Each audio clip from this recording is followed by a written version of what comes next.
who are like you and can do the job of truth makers when we say things like, I might have been born ginger, but they're not really you. And this prompted a very famous response from Saul Kripke called the Humphrey Objection.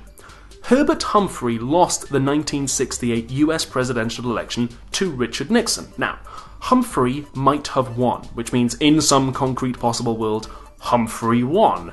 Lewis says that in that world, Humphrey's counterpart won, not him, the counterpart. But why should we give a damn about whether the counterpart won? When we say Humphrey might have won, we mean he might have won, not somebody who just looks like him. He will presumably feel regret and sadness because he himself didn't win. What the Humphrey Objection says is that modal realism and counterpart theory together fail to capture our ordinary attitudes about modal statements. They don't explain how we can feel regret and sadness that our lives didn't turn out differently, because according to Lewis, our lives don't turn out differently. Our counterparts might lead different lives, but who cares about what might have happened to my counterparts? I cared about what might have happened to me. Now, Lewis has counter-arguments saying that this isn't really a problem, and he could actually just say, no, our pre-theoretical feelings about this are wrong, and just reject them. But I think another good response to the Humphrey Objection is this film. Rhoda enters a competition to win tickets to the other Earth. She tries to apologise to John, but she bottles it at the last minute and lies about who she is. And then they spend a lot of time together, and they start developing feelings for each other, and he still doesn't know, and it all gets very dramatic. What they later find out is that the moment at which the two Earths first saw each other was the moment at which their synchronicity was broken. That was when the moment at which their histories, identical up to that point, began to diverge. So Rhoda starts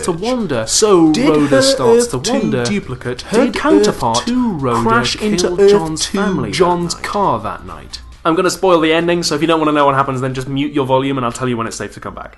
Of course, Rhoda wins the competition. She gets the ticket to go to the other Earth, but she is so torn that she confesses to John who she is, and then she gives him the ticket. John goes to Earth 2 instead of her. In other words, she is so affected by the lives her counterpart and John's counterpart might be living that she gives up her dreams of going into space and the man she's fallen in love with.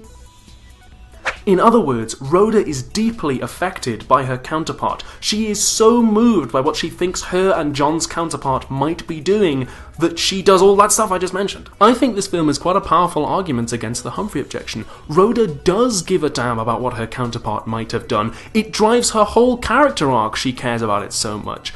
Kripke said that modal realism and counterpart theory would fail to capture our attitudes about modal statements, but having watched this film, I'm not so sure that's true. What do you guys think? The Humphrey Objection is super famous and it's been talked about a lot. Do you buy it? Do you think this film is a counter-argument against it? Next time, I think we could do something a little bit more down to earth. So we could do Should We Keep Nuclear Weapons? Or we could do The Resource Curse. That's about who owns natural resources. For more philosophical videos every Friday, please subscribe. So last time we had our introduction to modal realism, let's have a look at the comments. Chloe Fisher said that if a possible world exists, then surely it's not possible, it's real. Yes, you're right, they are possible and real. They're real, but they're not actual. And what Lewis says that means is that they're not spatio-temporally related to this world. No matter where you travelled in this world, you wouldn't find them. So they are both possible and real. Julian Jones said that there would be infinite possible worlds. Yes, Lewis does say that, or at least there are as many worlds as there could be modal statements, which is probably infinite. A lot of people seem to think that infinite possible worlds was a problem. It's not. It's actually a strength of Lewis's theory that no matter what modal statements we could make, there are possible worlds that are the apparent truth makers for them. Hala Survivor, the competing hypotheses would be, for instance, that possible worlds are just imaginary, or fictions, or abstract objects, or I guess you could just say that modality is primitive and say that modal statements are just true, and there's no explanation as to why they're true, and obviously that's not popular. The Nat said that modal realism is incompatible with determinism because if determinism is true, then there's no other way things could have been.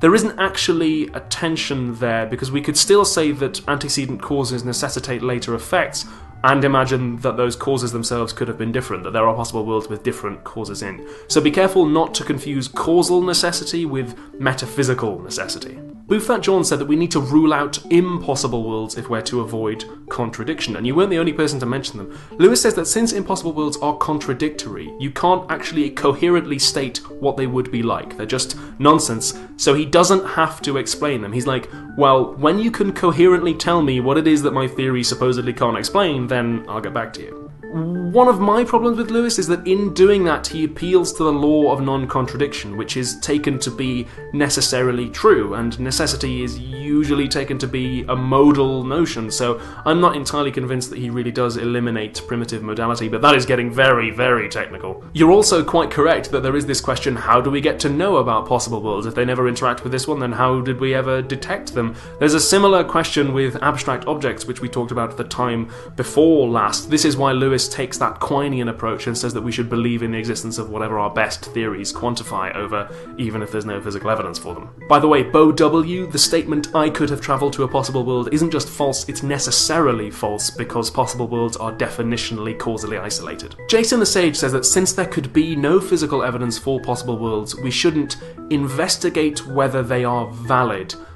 Validity is a property of arguments, so I'm not entirely convinced that's what you meant. In any case, I agree with you that the case for believing in possible worlds which are concrete is pretty weak source if there isn't going to be any physical evidence for it. I'm not entirely convinced by Lewis's Quinean roots. I still think we can talk about them, though, and figure out whether they make sense, because, well, that's exactly what we've been doing for the last 2 episodes. That's all the time we've got this week. Thank you very much for watching, and I shall see you in the next episode. Bye!